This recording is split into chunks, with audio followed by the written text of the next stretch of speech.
नमस्कार दोस्तों, इस नमो बुद्धाय प्लेटफॉर्म पर आपका एक बार फिर से स्वागत है।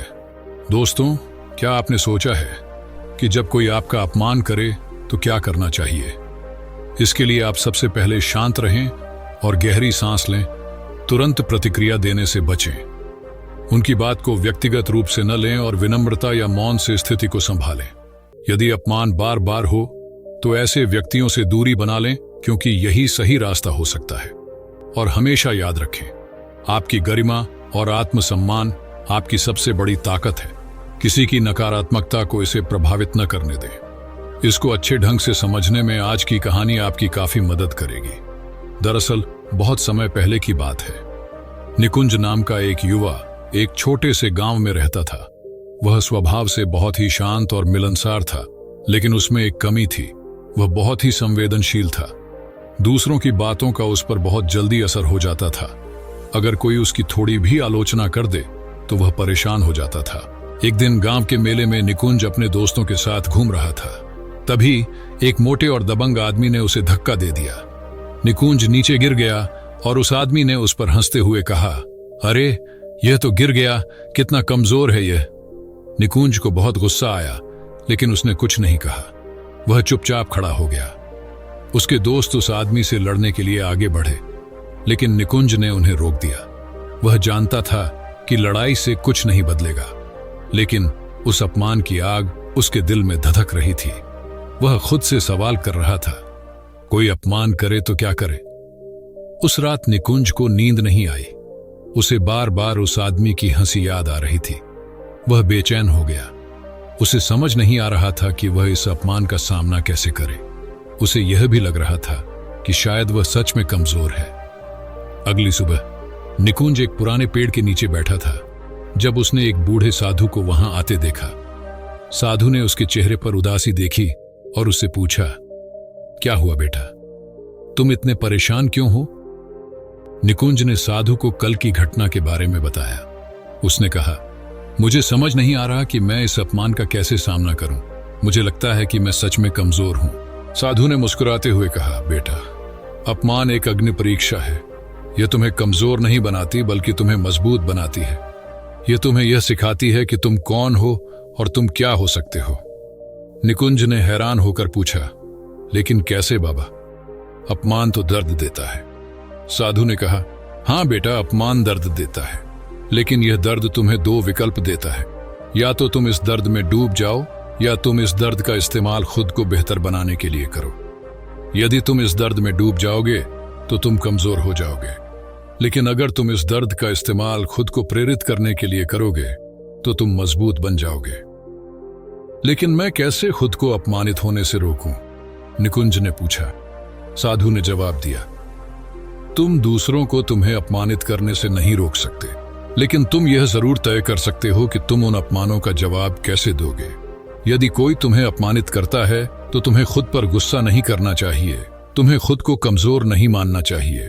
तुम्हें यह याद रखना चाहिए कि अपमान करने वाला व्यक्ति खुद कहीं न कहीं कमजोर है, इसलिए वह दूसरों को अपमानित करके खुद को ऊपर उठाने की कोशिश कर रहा है। साधु ने आगे कहा, तुम्हें यह समझने की जरूरत है कि लोगों की राय तुम्हारे बारे में तुम नहीं हो। तुम वह हो जो तुम हो, और तुम्हारा मूल्य उन लोगों की राय से तय नहीं होता जो तुम्हें नीचा दिखाने की कोशिश कर रहे हैं। तुम अपने भीतर झांको, अपनी शक्ति को पहचानो और अपने लक्ष्य पर ध्यान केंद्रित करो। साधु ने निकुंज को एक कहानी सुनाई। एक बार एक राजा था। वह बहुत ही शक्तिशाली था, लेकिन उसमें एक कमी थी। वह बहुत ही आसानी से गुस्सा हो जाता था। एक दिन एक दरबारी ने उसे एक गलती पर डांटा। राजा को इतना गुस्सा आया कि उसने दरबारी को जान से मारने का आदेश दे दिया। बाद में राजा को अपनी गलती का एहसास हुआ। उसने महसूस किया कि क्रोध उसे कमजोर बना रहा है। वह अपने क्रोध पर काबू पाना चाहता था, इसलिए उसने एक अनुभवी साधु से मदद मांगी। साधु ने राजा को एक सरल उपाय बताया। उन्होंने कहा, जब भी तुम्हें गुस्सा आए तो तुम्हें 10 तक गिनना चाहिए और फिर किसी भी बात का जवाब देना चाहिए। राजा ने साधु की बात मानी। उसने गुस्से में बोलना छोड़कर चुप रहना सीखा और अपने क्रोध को नियंत्रित करना सीखा। धीरे धीरे उसने गुस्से पर काबू पा लिया। उसने देखा कि जब वह तुरंत प्रतिक्रिया नहीं देता तो उसके निर्णय ज्यादा अच्छे और न्यायपूर्ण होते हैं। इसी तरह तुम्हें भी अपने गुस्से पर और दूसरों के अपमान पर प्रतिक्रिया देने के तरीके पर नियंत्रण रखना होगा। साधु ने निकुंज को समझाया कि अपमान का सही जवाब है अपनी क्षमता को पहचाना और खुद को और भी बेहतर बनाना। उन्होंने निकुंज को यह भी सिखाया कि अपमान को एक चुनौती की तरह लेना चाहिए। उन्होंने उससे कहा, जब कोई तुम्हें अपमानित करे तो तुम्हें यह सवाल करना चाहिए कि क्या उनकी बात में कोई सच्चाई है। अगर सच है तो उस पर काम करो और बेहतर बनो, अगर नहीं है तो उसे एक तरफ छोड़ दो और अपनी राह पर चलो।